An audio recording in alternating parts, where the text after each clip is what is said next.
સુરતનગર પ્રાથમિક શિક્ષણ સમિતિના આચાર્ય સંજય પટેલને સસ્પેન્ડ કરવામાં આવ્યા છે, જ્યારે 60 શિક્ષકોને બિનઅધિકૃત રીતે વિદેશ જવાનો આરોપ લગાવી બરતરફ કરવામાં આવ્યા છે।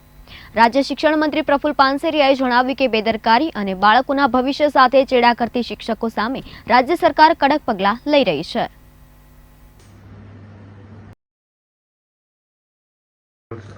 નમસ્તે।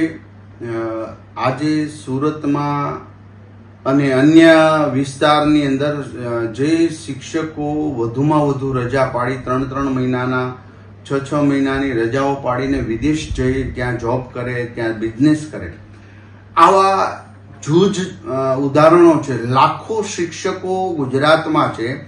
બધા જ લોકો બહુ સરસ રીતે પોતાનું કર્તવ્યને નિભાવી રહ્યા, પણ આખા સુરતની અંદર 2 શિક્ષકો આવા મળ્યા છે। એનો મિનિંગ એવો નથી કે દરેક શિક્ષકો આવા છે।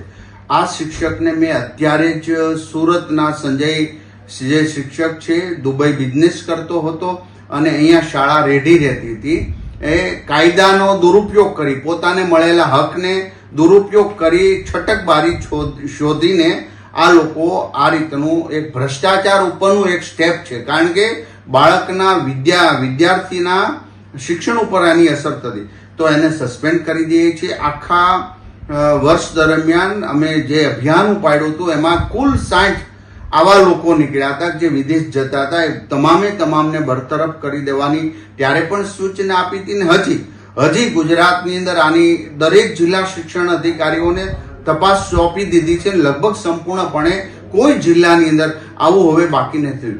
ત્યારે જ્યારે ઘણીવાર એક શિક્ષક ભૂલ કરે તો હજારો શિક્ષકો પર એની અસર નહીં થવી જોઈએ, કારણ કે નાના ગામોમાં આ ગુરુજનો ખૂબ સારી મહેનત કરી રહ્યા છે। એમને પણ હું અભિનંદન આપું છું।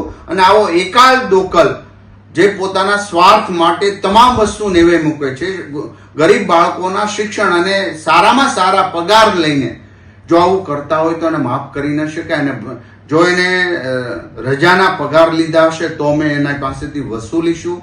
અમે SCBમાં પણ કેસ કરવા માટે થતો હોય તો શાસનાધિકારીને સૂચના આપી છે અને તત્કાલ આજે એને સસ્પેન્ડ કરવાના મેં આદેશ કર્યા છે।